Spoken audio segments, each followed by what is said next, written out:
ঈদ উল ফিতর উপলক্ষে ট্রেনের অগ্রিম টিকিট বিক্রি শুরু হচ্ছে আগামী ৩ মার্চ থেকে, আর ফিরতি যাত্রা টিকিট বিক্রি শুরু হবে ১৩ মার্চ। ঘরমুখো যাত্রীদের চাপ সামাল দিতে নিয়মিত আন্তনগর ট্রেনের পাশাপাশি ৫ জোড়া বিশেষ ট্রেন চালাবে রেলওয়ে। রোববার অনুষ্ঠিত এক প্রস্তুতি সভায় এ সিদ্ধান্ত জানিয়ে বুধবার রেল মন্ত্রণালয় একটি বিজ্ঞপ্তি দিয়েছে। ঈদ যাত্রার অগ্রিম টিকিট বিক্রি ৩ মার্চ থেকে শুরু হয়ে চলবে ৯ মার্চ পর্যন্ত। ফিরতি যাত্রার টিকিট বিক্রি ১৩ থেকে শুরু হয়ে ১৯ মার্চ পর্যন্ত চলবে। এবারেও শতভাগ টিকিট অনলাইনে বিক্রি হচ্ছে।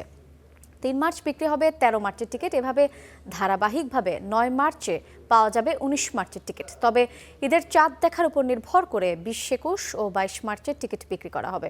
ফিরতি যাত্রায় ১৩ মার্চ বিক্রি হবে ২৩ মার্চের টিকিট, ১৪ মার্চ বিক্রি হবে ২৪ মার্চের টিকিট, এভাবে ১৯ মার্চ বিক্রি হবে ২৯ মার্চের টিকিট। একজন যাত্রী ঈদ অগ্রিম ও ফিরতি যাত্রায় একেবারে সর্বোচ্চ ৪টি টিকিট কিনতে পারবেন। এসব টিকিট ফেরত দেওয়া যাবে না। যাত্রার দিন মোট আসনের ২৫% স্ট্যান্ডিং টিকিট স্টেশন কাউন্টার থেকে বিক্রি হবে।